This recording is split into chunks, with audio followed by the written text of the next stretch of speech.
Hello मेरे प्यारे दोस्तों, कैसे हैं आप सभी। स्वागत है आप सभी का आपके गुरुजी चैनल एसपी झा चैनल पे। और मेरे प्यारे बच्चों, मैं आप लोगों के लिए एक इम्पोर्टेंट टॉपिक लेके आया हूँ, जिसमें कि आज हम लोग सीखेंगे दो चर वाले रैखिक समीकरण के जितने भी बेसिक कंसेप्ट होंगे और इनसे जुड़े जितने भी प्रश्न एग्जाम में पूछे जाते हैं मेरे प्यारे बच्चों।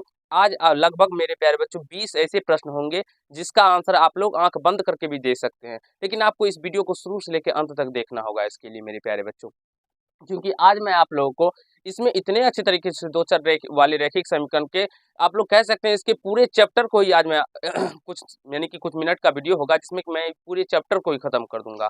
इसमें हमें पढ़ना होता है दो चर वाले रैखिक समीकरण में जो क्या क्या दो चर वाले रैखिक समीकरण हो सकते हैं, कौन कौन इसके हलों की संख्या कितनी होती है, इसकी ग्राफीय निरूपण क्या होगा, बीजगणितीय हल क्या होगा। यानी कि बहुत सारे क्वेश्चन आपके एग्जाम में बदल बदल के पूछे जाते हैं, वो कैसे होते हैं वो क्वेश्चन भी मैं आप लोग को करवाऊंगा मेरे प्यारे बच्चों। लेकिन अगर आप लोग इस वीडियो को पहले देखते हैं और उसके बाद अगर आप लोग क्वेश्चन वाला पार्ट देखते हैं तो विश्वास मानिए मेरे प्यारे बच्चों, आप लोगों को बच्चों की तरह प्रश्न लगेगा और आप लोग उसको बारीकी से समझ सकते हैं और सीख सकते हैं और आप लोग अपना नंबर भी उसे पा सकते हैं। तो चलिए सबसे पहले मैं आप लोग को दो चर वाले रैखिक समीकरण के बारे में कुछ सिखाता हूँ, कुछ बताता हूँ और कुछ समझाता हूँ। तो दो चर वाले रैखिक समीकरण जो होते हैं मेरे प्यारे बच्चों उसका जो सामान्य रूप होता है वो इस प्रकार से होता है, आप लोग एक बार देखिएगा।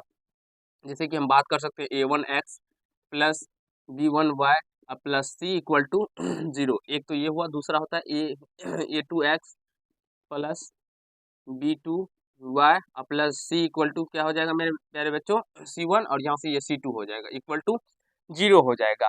ठीक है, और मेरे प्यारे बच्चों ये ध्यान रखिएगा जो a1 और कोमा a2 जो a1 coma b1, a1 coma b1 ये कभी भी 0 नहीं हो सकता।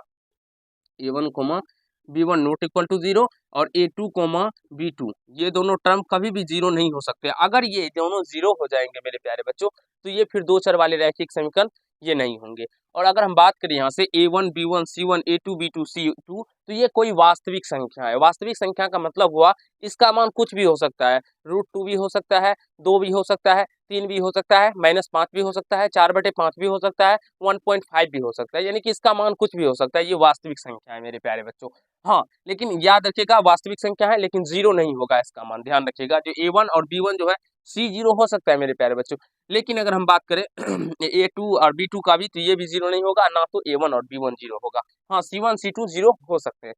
आशा है मुझे ये दो चर वाले रैखिक समीकरण के जो इसके सामान्य रूप है ये आपको समझ में आ गए होंगे और कहीं से कोई दिक्कत या समस्या नहीं हुआ होगा मेरे प्यारे बच्चों। इससे पीछे के चैप्टरों में मैंने आप लोग को पॉलिनोमियल यानी कि बहुपद बहुत ही अच्छे तरीके से मेरे प्यारे बच्चों मैंने आप लोग को बताया था, सिखाया था और समझाया था। और मुझे विश्वास है आप लोगों ने वो सारे पार्ट देखे होंगे जो कि आप लोग उसको सीख गए होंगे। और मैं आप सभी को बता देता हूँ मेरे प्यारे बच्चों, जो मैं आप लोगों को प्रीवियस ईयर क्वेश्चन करवा रहा हूँ इसमें इस ये दो चर रैखिक यानी कि दो चर वाले रैखिक समीकरण को बताने का मेन मकसद मेरा यही है कि इसके पीछे जितने भी दो प्रीवियस ईयर क्वेश्चन पूछे गए हैं वो सारे प्रीवियस ईयर क्वेश्चन को मैं आप लोगों को करवा देता हूँ। इस जिसके माध्यम से, क्योंकि होता है एग्जाम में बहुत सारे प्रीवियस ईयर क्वेश्चन भी पूछे गए हैं और आप लोगों को क्लास 10th का मैथ भी मैंने आप लोगों को देख सकते हैं जाके प्लेलिस्ट में सारा बनाया गया है और वहाँ से आप लोग सीख सकते हैं। तो आपको उसके लिए प्लेलिस्ट में चेक करना होगा और सारे प्रीवियस ईयर क्वेश्चन देखने के लिए आप लोगों को मेरे प्यारे बच्चों वो प्लेलिस्ट में बना हुआ है class 10th math previous year question, उसको जाके देखना होगा और आप लोग को वहाँ से उसके सारे वीडियो देखने होंगे जिसमें कि त्रिकोणमिति भी बताया गया है। पहले चैप्टर जो है यूक्लिड वास्तविक संख्या वाला वो भी, उसके भी जितने कंसेप्ट हैं पीछे प्रीवियस ईयर क्वेश्चन है वो सारे को बताया गया है। चलिए हम लोग समझते हैं इसमें हमें जो समझना था मेरे प्यारे बच्चों। अब ये a1 b1 c1 तो ये सब समझ गए होंगे। अब इसमें होता क्या है तो अनुपातों की तुलना किया जाता है। इसमें तीन कंडीशन होते हैं मेरे प्यारे बच्चों। क्या तीन कंडीशन होते हैं? जो a1/a2 नॉट इक्वल टू हो b1/b2 के मेरे प्यारे बच्चों, तब क्या होगा? उसके बाद होता है a1/a2 बराबर b1/b2 और होता है मेरे प्यारे बच्चों एक कंडीशन और है इसमें बराबर c1/c2। एक तो ये हो गया और तीसरा कंडीशन होता है a1/a2 बराबर b1/b2 और नॉट इक्वल टू c1/c2।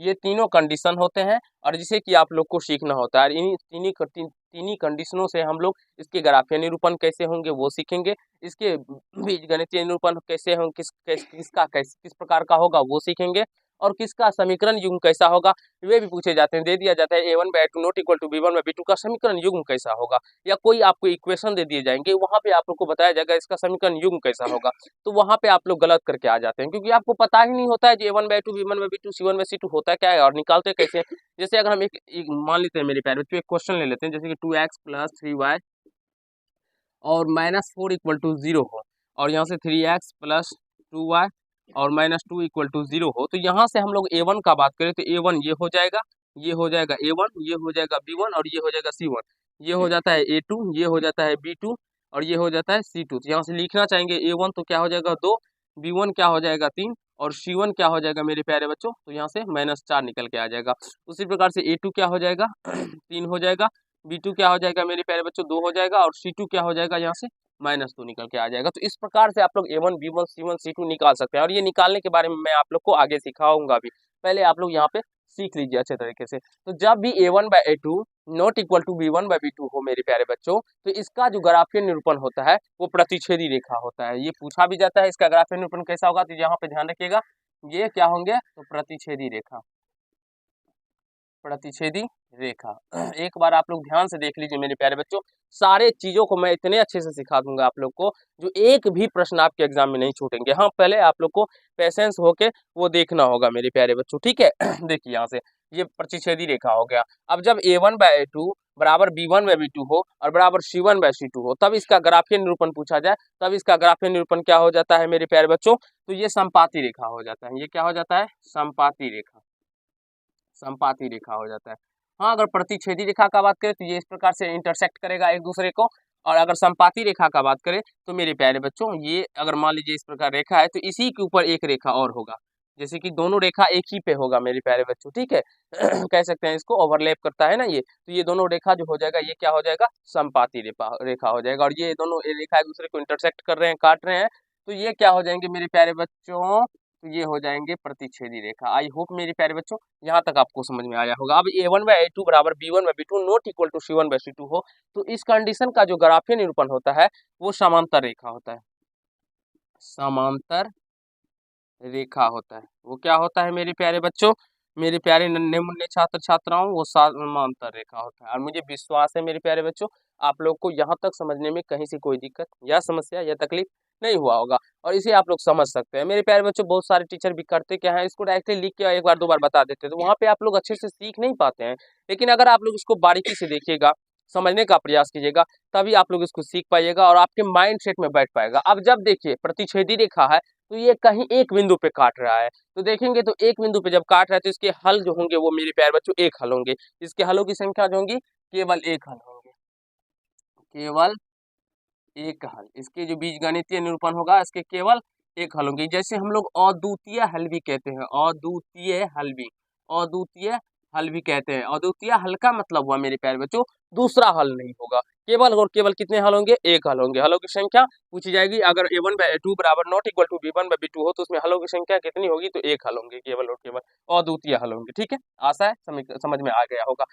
समपाती रेखा का मतलब क्या हुआ मेरे प्यारे बच्चों, ये देख रहे हैं एक रेखा जो दूसरे रेखा के ऊपर है, तो ये बार बार एक दूसरे को कट कर रही है, बार बार कट कर रही है ना, बार बार एक दूसरे को क्या कर रही है, कट कर रही है, यानी कि बार बार मिल रही है, तो इसका मतलब इसके अनेक हल हो जाएंगे, अनेक हल हो जाएंगे। इसके कितने हल होंगे, अनेक हल हो जाएंगे। या तो इसे हम लोग अनगिनत हल भी कह सकते हैं। क्या कह सकते हैं, अनगिनत हल, अनगिनत हल कह सकते हैं। आई होप मेरे प्यारे बच्चों जहाँ तक आप सभी को समझ में आ रहा होगा, कहीं से कोई दिक्कत या समस्या या तकलीफ नहीं हुआ होगा।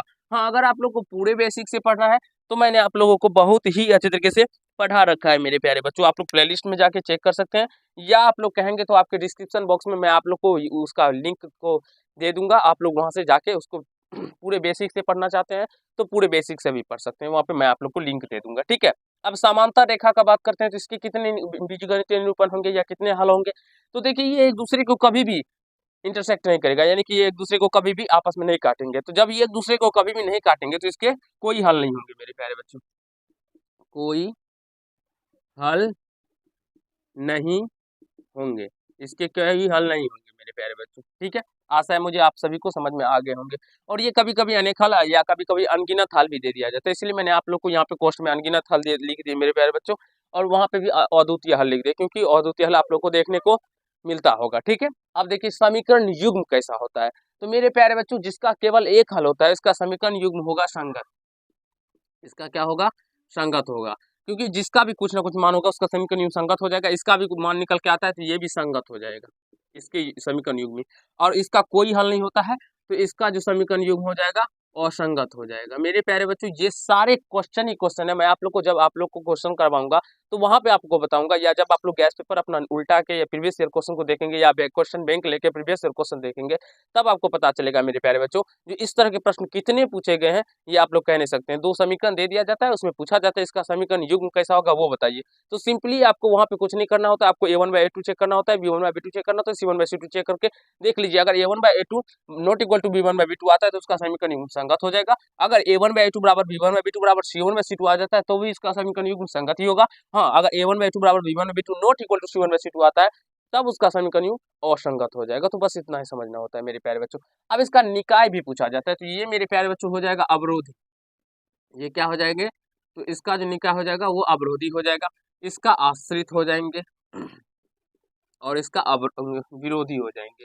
तो ये मेरे प्यारे बच्चों इतना आपको ध्यान पर रखना होगा और याद रखना होगा। अगर आप लोग इतना ध्यान पे रखते हैं और याद कर लेते हैं तो विश्वास मानिए मेरे प्यारे बच्चों, एक भी प्रश्न आपके एग्जाम में आपके नहीं छूटेंगे और सारे प्रश्न आपसे बनेंगे। एक बार आप लोग इसको अच्छी तरीके से देख लीजिए, सीख लीजिए और समझने का प्रयास कीजिए मेरे प्यारे बच्चों। मुझे विश्वास है आप लोग को बहुत ही अच्छी तरीके से समझ में आ गया होगा, कहीं से कोई दिक्कत या समस्या नहीं हुआ होगा। तो चलिए आज की पार्ट में इतना ही करते हैं। नेक्स्ट पार्ट में हम लोग इसके क्वेश्चन बेस्ड सारे टॉपिक, यानी कि इस पे भी एक क्वेश्चन लेके मैं आपको सारे कंसेप्ट का सिखाऊंगा, जो का प्रतिच्छेदी रेखा होते हैं कैसे होते हैं प्रतिच्छेदी रेखा, वो भी दिखाऊंगा। कैसे इसके बीजगणितीय निरूपण केवल एक हल होते हैं, कैसे इसके युग्म संगत होते हैं, कैसे अवरोधी होते हैं, ये सारे को मैं आप लोग को दिखाऊंगा और वहाँ पे बताऊंगा नेक्स्ट क्लास में। तो आई होप मेरे प्यारे बच्चों आप सभी को अच्छे तरीके से समझ में आ गया होगा और मुझे विश्वास है आप लोग समझ भी गए होंगे। तो चलिए आज के पार्ट में इतना ही करते हैं। अगर आप लोग को अच्छा लगा हो तो वीडियो को लाइक कीजिएगा, कैसा लगा ये कमेंट कीजिएगा, और यदि चैनल पर नए होंगे तो चैनल को जरूर ही सब्सक्राइब करके बेल आइकन को प्रेस कर लीजिएगा, जिससे मेरे हर एक वीडियो का नोटिफिकेशन आप तक पहुंचता रहे। आज के पार्ट में इतना ही, धन्यवाद।